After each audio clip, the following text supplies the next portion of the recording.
After positioning the machine properly, connect the power supply.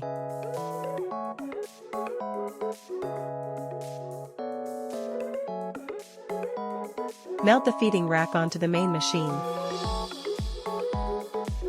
2 wires will be extended from the main machine. Install the feeding photoelectric sensor on the feeding rack.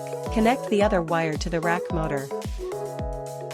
Fill the hydraulic system with hydraulic oil.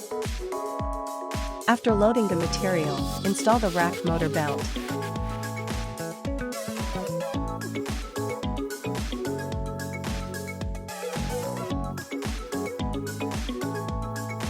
Turn on the oil pump and test if the motor operates normally. If it fails to start, adjust the power supply. Use the feeding knob to complete the feeding process. After commissioning, the machine can automatically produce square tubes.